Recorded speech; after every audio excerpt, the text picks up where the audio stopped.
My name's Laurence Dingley. I'm an artist. I paint in oil paint, and my studio is in South Warwickshire in a village called Ettington.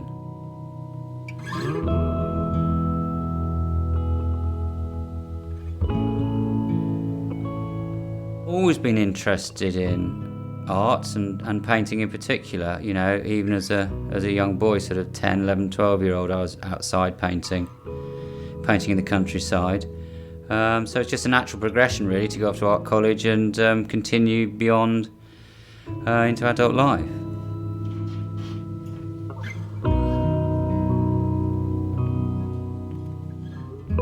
I sold my first painting, I should think I was probably about 16, and I was sort of painting local Warwickshire landscapes in oil paint.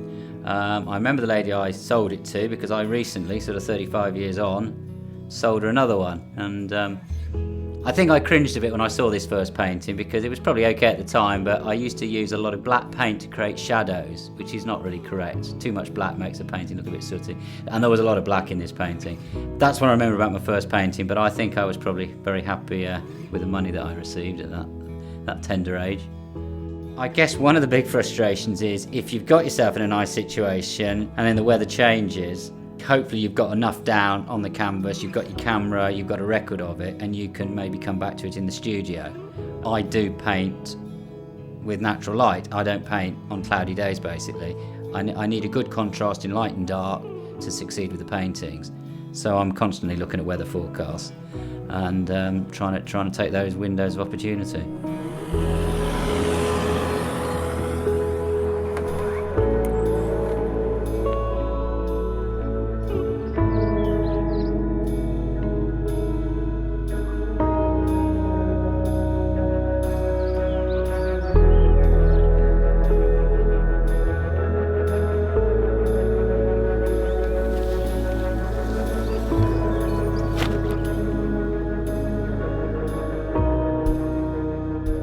Why do I paint? Well, I suppose initially it was because I felt I was good at it. It was probably the best thing I could do. Not particularly academic, and I just thought, you know, I'm not bad at this. I enjoy doing it, so it made sense to make a career out of it.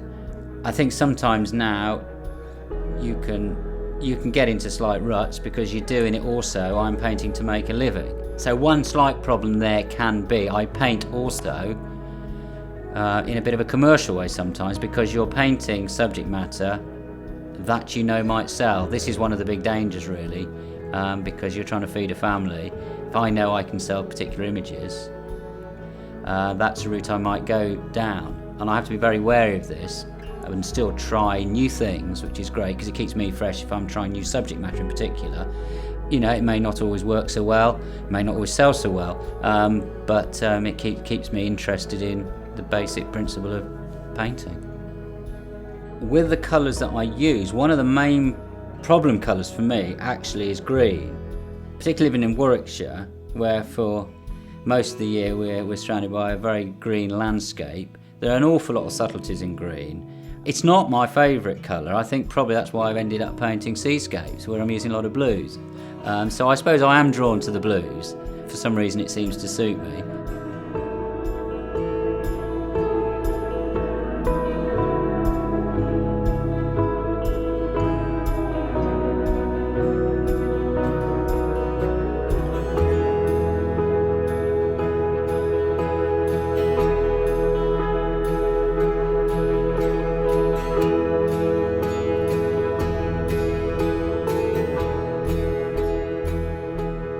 I think I want my paintings to actually say to somebody, I'd like to be there. You know, I've painted this scene because I wanted to be there, and hopefully the view I've got of this particular scene is an interesting angle on it. And so if I'm inspired to paint it, then hopefully the viewer is inspired to look at it. I'm painting truthfully what I see. When something is flat, when the light is just not there, the painting will be flat. So really, I'm just recording with my eyes what I see, and hopefully with the ability to mix up these colour tones. And if I can do that in an effective way, and I've got a composition that is hopefully inspiring to me, it'll be a painting that will hopefully be enjoyed by the onlooker.